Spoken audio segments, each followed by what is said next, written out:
Have you ever noticed you get super excited to start something, a new habit, a goal, a plan, but a few days later, you just stop? Not because you're lazy, but because your brain quietly lost interest. We blame discipline. We blame motivation. But psychology says the real reason you don't finish what you start has nothing to do with willpower. It's deeper than that. Let's break it down. 1. The dopamine drop. When you start something new, your brain releases dopamine, the reward chemical. But here's the catch. Dopamine spikes at the beginning, not during the boring middle. So once the excitement fades, your brain goes, "This isn't fun anymore." And you quit. Not because you're weak, but because your brain is wired to chase novelty. 2.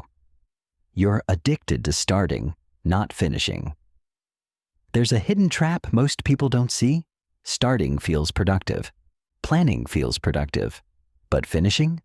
That takes consistency and discomfort. Psychologists call this false progress. You feel like you're moving forward, but you're actually just restarting over and over again. 3. Fear disguised as procrastination. Sometimes it's not laziness, it's fear.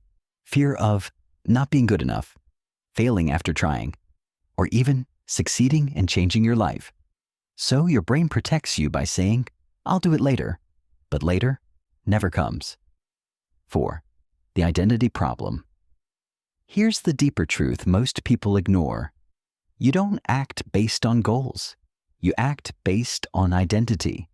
If you see yourself as, "I'm someone who quits," then no matter how motivated you feel, you'll always go back to that pattern.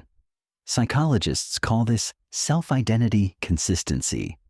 You behave in ways that match who you believe you are. 5. You rely on motivation instead of systems. Motivation is emotional. It comes and goes. That's why you feel unstoppable one day and completely off the next.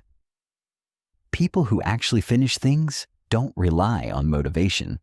They rely on systems, small actions, repeated daily, even when they don't feel like it. So next time you catch yourself quitting something, don't say, "I'm just lazy," because you're not. You're just following patterns your brain learned. And once you understand them, you can finally break them. If you want to understand your mind instead of being controlled by it, subscribe. Because here, we don't just watch behavior, we decode it.